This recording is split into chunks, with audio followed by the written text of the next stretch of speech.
What up, people? It's Black Sudoku again, man. I'm so excited because today I can't wait to show you how dumb Candace Owens is. I can't wait to show you how dumb she is. She and all those other white pan. Now, I want to make it clear. I don't call them Black Republicans. I think Black Republicans deserve a little bit more respect than these people. The last time I checked, there was nothing about race relationships in the Republican manifesto. So all these white panderers who are these new black commentators that are popping up, Candace Owens, Officer Tatum, David J. Harris, I call them white panderers because all they do is spend more than 80% of their verbal communication picking things where black people are in the wrong and putting it and highlighting it to white people, or anything that white people have done wrong to black people, and just magnifying it. That's what they spend most of their careers doing. They're white panderers because they make their money off white racist people. So I don't even call them Black Republicans. But I really want to look, by the time you finish watching this video, if you don't understand that these people are exploiting racist whites, then you're a fool, because that's all they're doing. They're just here to exploit racist whites. Candace Owens' video with Kin Face, I literally did a video debunking it, but this time I want to show you, just like how I did to that silly guy Anthony Brian Logan, how I showed you how he debunked himself in his own video. I'm going to show you how she debunks her own theory in these videos, because a lot of white people are sharing some of the sentiments that she made in this video. So if you, by the time you finish watching this video, if you don't understand that these people, these white panderers, these new black commentators are just using their platform to get money from white people, because there's no reason why a black man or a black woman will spend 80% of their time discriminating black people to white people if there wasn't money at the end of it. So I'm going to play you some of the sentiments she made that white people are cheering, okay, where she's discrediting black people. I'm going to then use another video to tie it into the prison system for 2 minutes. Then I'm going to show you where she contradicts herself in her own video. So let's roll the tape. Let's go. We celebrate being disrespectful or anti-establishment. F the police, right? Call the females bitches, right? How can our youth flourish when we're teaching and promoting and celebrating and applauding disrespect? Disrespect is rioting. Disrespect is burning down a neighborhood that had nothing to do with George Floyd. Disrespect is killing a police officer that has nothing to do with George Floyd. And we don't have celebrities standing up and saying it's wrong in our community. I mean, of course they. So I think we all agree with her. There's a lot of negative music out there in the black community. So look, no one's disagreeing with that, but let's carry on. She goes on, where is it at? Okay, she goes on here and continues. It's so funny you say that, because so I was just telling you offline that I added an addendum to my book on culture, and I literally said Black America has a problem with wanting to be cool. I used the exact word, and there's a quote in that chapter that I want to bring up, which was a quote that was written by Confucius, who was a Chinese philosopher. I think it was like, he was a Chinese philosopher from 440 BC, I mean, long time ago. And he said, if one should desire to know whether a kingdom is well governed, if its morals are good or bad, the quality of the music will furnish the answer. And when I read that quote, I instantly thought about Black America, and the quality of the music, right? What you're putting in your ear is going to tell you whether or not the morals in this community are good and bad. And I talked about the irony that, you know, today people will say, they have this concept of what acting black is, right? And that this is what it means to be black. And you, therefore, Candace, are not black because you're speaking proper English, right? Because you're not interested in having fights, you know, because you don't have baby daddies and all this stuff going on. And the thing is I say, actually, I'm very black. I just don't recognize this decade of being black, because this is not what black was in the 1940s. This is not what black was in the 1950s. This is not when my grandfather was listening to music. The #1 song was The Temptations, My Girl. Right, I write about this in the chapter. The first words of My Girl: I got sunshine on a cloudy day, and when it's cold outside, I've got the month of May.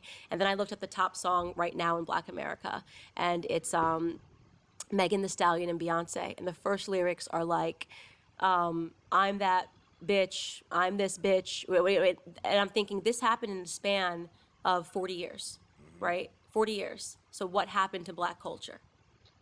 Okay, so I want to ask the question. First of all, where did she get the statistic that Megan Thee Stallion and Beyonce were the number one? The song Savage was the number one song in Black America. I mean, is there a statistic that shows that, okay, this is the song that Black Americans like? Because the last time I checked, the Billboard was across America. There is no, hey, this is the number one song for Black people. White people are listening to hip hop and rap these days even more than black people, or at least buying it more. So that's just bullshit. But what I want to do is, she's talking about the degradation that's in the the hip hop music that black people are doing, which is bad for our culture. I agree. We don't need all of this negative music. I was a fan of hip hop when people like De La Soul and Brand Nubian and all those people were topping the charts. And then we saw the rise of gangster rap, both East Coast and West Coast in America. So here's a little education. I'm not going to be the one to bring it. I'm going to play something, but I'm going to play a little clip from another guy who's going to explain something in 2 minutes. Then I'm going to show you how Candace Owens agrees and debunks her own self in the same video. Let's go. Ever wonder why you see the same stereotypes of black and brown people depicted in hip-hop music? What if I told you that some of the biggest music companies are in cahoots with private prison owners, and that the rap music we listen to is not only meant to entertain, but to verbally and visually support criminal behaviors that funnel disenfranchised people into these private prisons? Lastly, what if I told you I have proof? In 2012, CoreCivic, formerly known as Corrections Corporation of America, the biggest name in the private prison industry, contacted 48 states offering to buy their prisons. One requirement of eligibility for the deal was particularly strange: an assurance by the agency partner that the agency has sufficient inmate population to maintain a minimum 90% occupancy rate over the term of the contract. Wait, right? What? What kind of legal and ethical measures could be taken to ensure the maintenance of a 90% prison occupancy rate? Now let's work together to connect these things, because I'm sure you're a smart person. It won't be long. Let's do the work. In 2012, a mere 232 media executives were responsible for the intake of 277 million Americans, controlling all avenues necessary to manufacture any celebrity and spark any trend. Time Warner, as the owner of Warner Brothers Records, can not only sign an artist, but since they're also owners of Entertainment Weekly, they can also put an artist on the cover by next week. You think you choose what you listen to, but do you? Both BET and MTV belong to Viacom. Okay, now I know that's not news to some, but when the use of these media conglomerates is cross-checked with ownership of the biggest names in prison privatization, it's starting to get a little fishy. The largest holder in CoreCivic, formerly Corrections Corp of America, is Vanguard Group Incorporated. Vanguard is the #1 largest holder in both Viacom and Time Warner. Vanguard is also the largest holder in the GEO Group, the second largest owner of private prisons in the US. The overlap in private prison / mass media ownership is disturbing. Let's make this clear. The people who own the media are the same people who own private prisons, the exact same people. They make money from getting so-and-so from the hood to glorify the life they live, and they don't care about the impact it has on others because money is the motive. Then when the music influences others in criminal behavior, they make money from all the impressionable low-income people of color that are expected to go inside their private prisons. You can research these companies yourself, by the way. It's not hidden. Now, Okay, so that's a video from these great guys. They're called Hip Hop for Change. They go around the community educating people. You can check them out on YouTube. They go on the hip hop space. Then you have For Change. Okay, so that's a basic, simple breakdown that the music. Because I mentioned this in the previous video. Someone's like, you ain't got facts. You don't have the facts. Here are the facts. The music is controlled. Every person with common sense knows that black people are led by music. Every person with common sense knows that. If we look at the legendary black musical figures, Lauryn Hill, Bob Marley, Tupac, name it, they all had progressive vision, or they all have, progressive vision for our future. So black people have always held Public Enemy, Dead Prez. We've all name me a rapper who was a killer whose career has been long over and they're still being glorified today. There's none, because that stuff is only fashionable because the white corporations are pushing them, and they push them so they can continue further this criminalization of black people. It's almost like they need a reason to fill the prisons. Personally, I don't even feel, yes, we know the music is influencing us, but I think it's more than the influence. What they intend to do is put this image over black people, so when they keep locking us up, then people like Candace Owens are going to come and use that to justify their understanding of why we're being locked up. So now when they're constantly pulling up people in cars and everything, and someone's like, oh, why do you keep doing this to black people? Then racist white people and white panderers are going to come and say, well, that's because you are criminals. So that is all part of systematic racism, because we've seen that these white panderers are trying to avoid the understanding that systematic racism exists. But let's hear it from Candace Owens' mouth herself, because the reason why I say these people are white panderers is because when you do read a lot, you will know these things. These things are, you'll know it like the back of your palm. But let me play the remaining clip from Candace Owens' video. Let's go to this. Where is it? Here we go. Listen to this. Too. Now they're gonna come hurt somebody out, and the cycle's just gonna keep going. Who's gonna end that cycle? We have to have one person in their mind and say, you know what? I ain't gonna continue the cycle. And that's what I was about. Like, I'm not continuing this cycle because I know where it's going to go.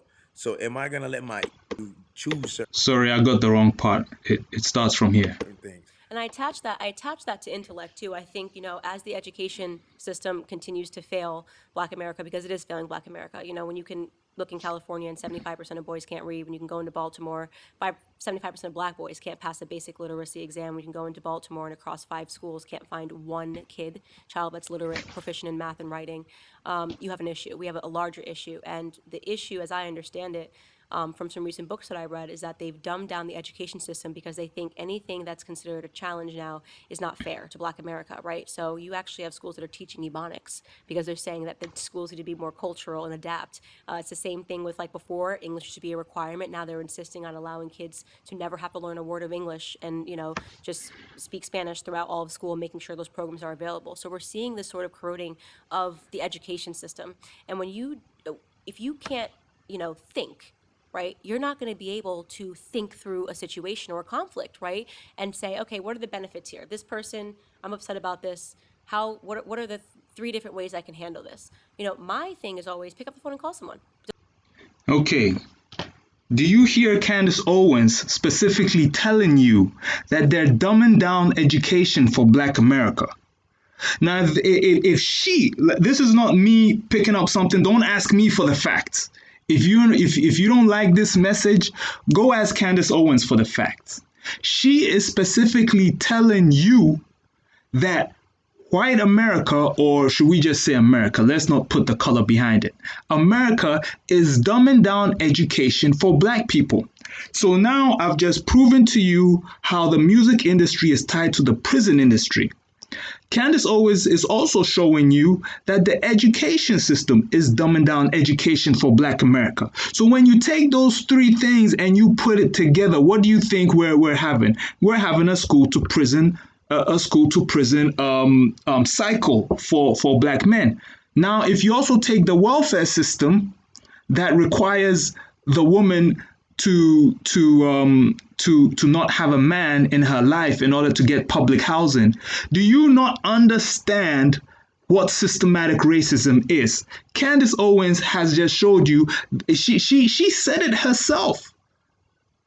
The schools are dumbing down education for Black America. This is not me. Ask her for the facts. And this is what I'm telling you. These white panderers, they're smarter than you know. And every time you're going to hear them contradict themselves.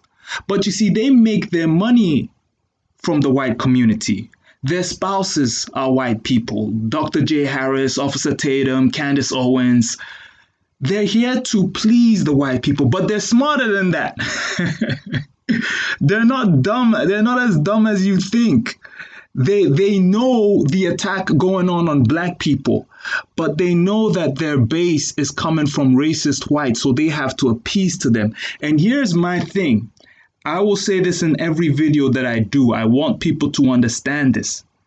Trump is the man. Trump 2020. Don't get this shit confused.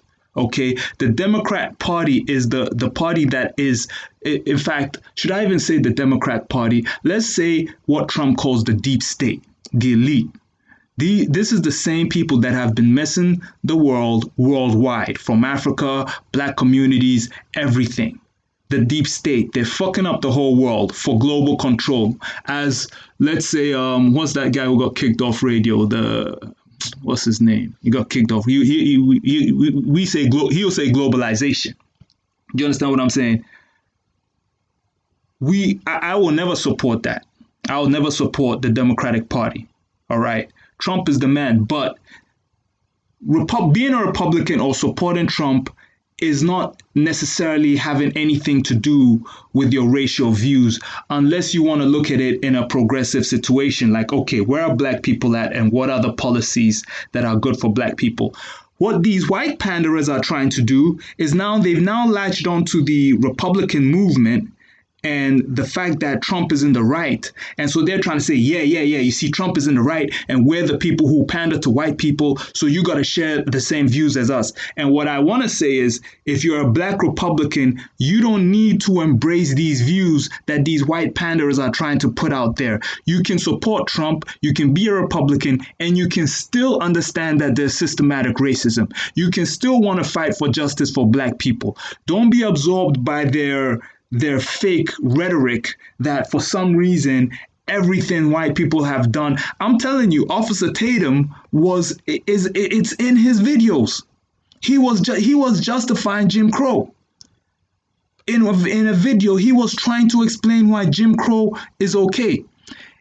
In another video, he was saying, we don't need reparations from white people. We have to go and get reparations from Africans who sold us. So you have a whole economy and a whole country that was built off slavery, yet you want to talk about getting reparations from, and this is allegedly, if there were leaders that were selling Black slaves. Fair enough, you believe that, fine. But you think that's where your reparations is. In another video, he's talking about, let's pray and let's forgive white people for all the wrongs they've done. These people are white panderers.